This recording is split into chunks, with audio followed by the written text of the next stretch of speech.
Bismillahirrahmanirrahim. Assalamualaikum warahmatullahi wabarakatuh. Baik, Ananda semuanya, sekarang Ustazah akan melanjutkan materi mengenai dinamika rotasi.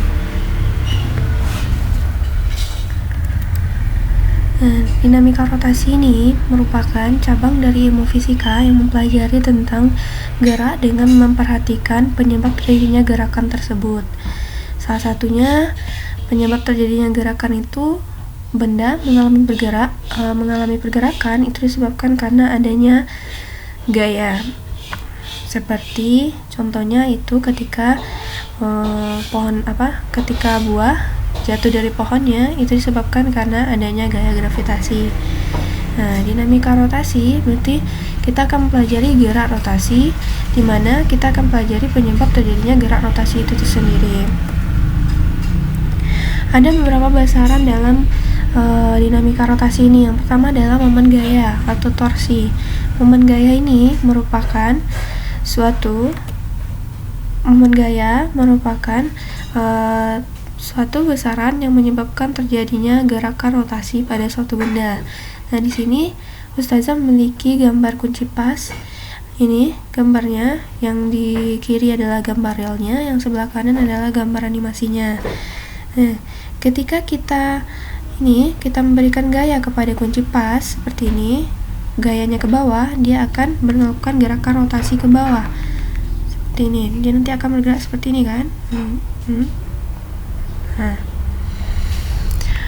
gerakan yang seperti itu ya, itu merupakan adanya momen gaya. Mana pada momen gaya ini ada beberapa besaran lagi. Yang pertama ada syaratnya, yaitu adanya sumbu rotasi. Di sini ada sumbu rotasi. Nah, kemudian ada lengan gaya atau R di sini. Lengan gaya ini adalah jarak antara sumbu rotasi dengan titik tangkap gaya. Ini gayanya. Gaya kan diberikan di ujung ini. Ini adalah titik tangkap gayanya yang tegak lurus dengan lengan gaya. Ini kan R dengan F tegak lurus membentuk sudut siku-siku. Momen gaya atau torsi ini, jika dia gaya yang diberikan yang membentuk sudut di sini ke samping seperti ini, maka kita akan mengambil yang F sin theta, karena dia syaratnya itu gayanya itu harus tegak lurus. Kalau dia tegak lurus kan ke sini. Kalau ini kan belum tegak lurus, membentuk miring. Makanya dia harus ditarik garis terhadap sumbu Y dan X. Kalau di X itu dia tidak tegak lurus. Yang tegak lurus hanya di sumbu Y. Makanya rumus dari momen gaya atau torsi ini adalah TO sama dengan F kali R kali sin theta, di mana TO sendiri adalah momen gaya dengan satuan Newton meter, dan F adalah gaya itu sendiri dengan satuan Newton, dan tetanya adalah sudut yang dibentuknya. Itu kalau misalnya ada sudut. Nah, kemudian gambar sebelah kanan itu merupakan momen gaya, di mana gayanya itu tidak membentuk sudut miring, hanya membentuk sudut siku-siku langsung. Kalau sudut siku-siku, misalnya kita masukkan ke rumus yang TO sama dengan F kali R sin theta, jadi kan sudutnya siku-siku, berarti tetanya adalah 90 derajat. Sin dari 90 derajat itu adalah 1, maka tidak perlu ditulis. Berarti karena jika nilai R kali F dikalikan dengan 1, maka hasilnya tetap R dikali F. Gitu. Nah, kita lanjutkan. Kemudian karena momen gaya ini merupakan besaran vektor, karena dia adalah perkalian silang antara gaya dengan panjang lengan, maka dia harus memiliki arah juga. Maka dia merupakan besaran vektor juga. Nah, aturannya boleh kita tetapkan, tetapi kita harus konsisten. Jika kita menetapkan searah arah jarum jam itu nilainya positif, maka yang berlawanan arah jarum jam itu adalah negatif. Tapi kalau misalnya kita tetapkan searah arah jarum jam itu nilainya negatif, maka berlawanan arah jarum jam nilainya positif. Yang di penjelasan di gambar ini, dia itu arahnya, kalau dia searah arah jarum jam, ini kalau searah arah jarum kan seperti ini, arah jarum jam. Ini kalau searah kayak gini. Kalau berlawanan arah, dia kebalikan. Nah, di sini porosnya atau sumber rotasinya itu ada di titik O, di tengah, pas di tengahnya.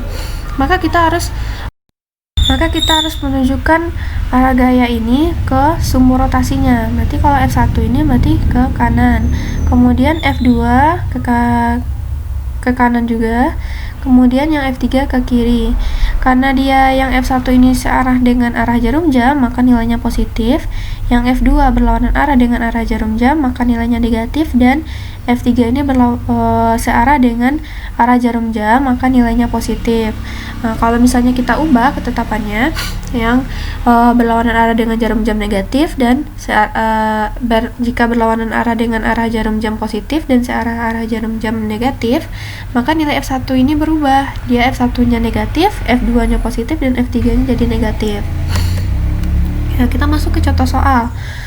Nah, sebuah batang yang diabaikan masanya dipengaruhi 3 buah gaya, FA sama dengan FC. Sini FA itu sama besarnya dengan FC sebesar 10 Newton dan FB itu sebesar 20 Newton. Jika jarak A dan B itu sama dengan B ke C adalah 20 cm, maka besar momen gaya terhadap titik C. Berarti yang menjadi sumbu porosnya adalah titik C. Nah, langkah kita pertama adalah kita mencari momen gaya di A. Momen gaya di A itu rumusnya FA dikali jarak A ke C dikali sin 90, karena sin 91 berarti langsung saja kita masukkan FA dikali RAC. FA nya 10, kemudian jarak A ke C adalah 0,4. Nah, tadi kan dari A ke B dia 20 cm, dari A ke C berarti dia 40 cm. 40 cm jadikan ke meter, jadinya 0,4 meter. Hasilnya adalah min 4 Newton meter. Nah, dia bernilai min karena dia ini arahnya adalah searah dengan arah jarum jam. Karena di contoh soal ini kalau searah arah jarum jam maka nilainya negatif. Kalau dia berlawanan arah maka nilainya positif. Kemudian kita lanjutkan momen gaya di B. Ini rumusnya adalah FB dikali RBC dikali sin 90. Kita masukkan nilainya, jarak B ke C itu adalah 20 cm, jadikan ke meter jadi 0,2, hasilnya 4 Newton meter. Kemudian momen gaya di C. Momen gaya di C ini sudah pasti 0 karena kan titik acuannya adalah di C. Berarti tidak ada panjang lengannya. Panjang lengannya berarti 0 di sini. Berarti tidak perlu kita cari. Kemudian untuk mencari resultan momen gaya atau total momen gaya keseluruhan, kita jumlahkan antara to A ditambah to B ditambah to C. Karena to A tadi nilainya negatif, maka dia min 4. Yang di to C di to B itu dia nilainya positif karena berlawanan arah dengan arah jarum jam dia ke sini. Ditambah dengan 0, berarti min 4 ditambah 4 hasilnya 0 Newton meter. Berikutnya kita masuk ke momen inersia. Momen inersia ini merupakan ukuran kelembaman suatu benda. Jadi keukuran kelembaman suatu benda yang bergeraknya rotasi.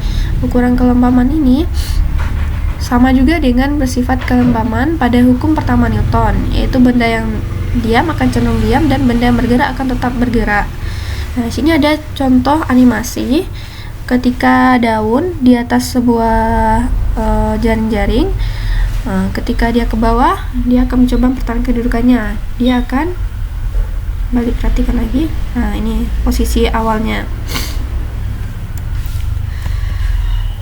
Tadi momen inersia itu adalah ukuran kecenderungan atau kelembaman satu benda untuk berotasi pada porosnya. Ada dua persamaan. Yang pertama berlaku untuk partikel. Partikel ini rumusnya adalah I sama dengan mr kuadrat, di mana I adalah momen inersia, satuannya adalah kilogram meter kuadrat, M adalah massa, dan R adalah jarak partikel dari sumber rotasi. Sedangkan untuk benda tegar itu adalah benda yang memiliki bentuk yang beraturan. Rumusnya adalah I sama dengan kmr kuadrat, di mana K ini adalah konstanta bentuk. Nah, di mana konstanta bentuk ini ada macam-macam seperti ini. Pertama, kalau misalnya dia batang silinder, porosnya berada di pusat, maka dia konstantanya adalah 1/12. Kalau batang silinder porosnya di tepi, konstantanya adalah 1/3. Kalau dia porosnya seperti ini, di tengah adalah plat besi, ada A dan B, maka dia 1/2 M setengah ya. Kemudian kalau silinder berongga, dia juga setengah. Kemudian silinder pejal setengah. Kemudian silinder tipis berongga yang seperti ini kan berbeda dengan ini, pemberat Ini kalau momen inersia yang silinder berongga yang ini dengan yang ini kan berbeda. Kalau ini kan tipis, yang ini agak tebal. Nah, kalau ini pakai jari-jari 1 kuadrat ditambah jari 2 kuadrat. Kalau ini ya K-nya nilainya 1, kalau ini setengah. Hanya menggunakan jari-jari yang 1 saja. Kemudian kalau bola pejal dia K-nya bernilai 2,2/5. Kalau bola tipis berongga dia 2/3. Kita masuk contoh soal. Jadi ada 4 buah partikel yang saling berhubungan dan membentuk satu sistem kesatuan dengan konfigurasi seperti gambar.